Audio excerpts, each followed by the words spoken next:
Welcome back to Kentucky History Treasures. We have Trevor Jones with us once again here in the lab, Kentucky Historical Society, and we're picking out items from the archives here, Trevor, that just have a little bit of a bizarre kind of backstory to celebrate the month of October here. And boy, I think you've really you've hit it with this item. This is a bit creepy. These are clothes that a man was buried in. Wow. Okay. And this is from the 19th century. So in Madison County a few years ago, they were doing a road widening project and they hit a coffin. It was one of those big metal coffins. Oh. And inside it was a pretty well preserved body wearing these clothes.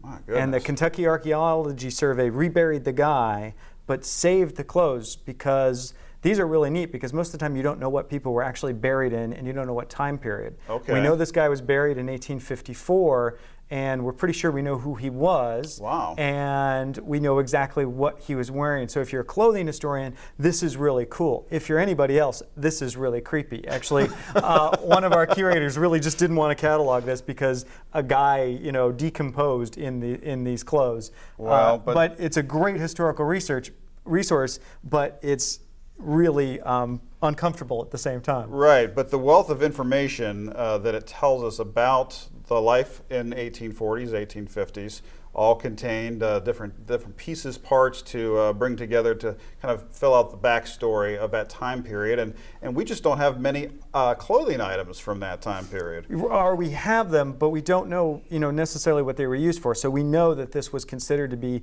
sort of ceremonial wear, his best suit. So if you can use that, you can look at other clothing in the collection and say, okay, so this corresponds to this. This is something that was common at the time, or somebody of this stature, this wealth would have worn. So it really provides that historical context that we don't have any other way. So we're really thankful to the archaeologists for being able to inform on our other collections by having just saved this piece. Very good. Also gives you a little indication of the size folks were back then as well. We're not getting anywhere near fitting into this suit, nor would we want to. You don't want to. But folks can check this out for themselves and thousands of more items on your website. Right. History.ky.gov.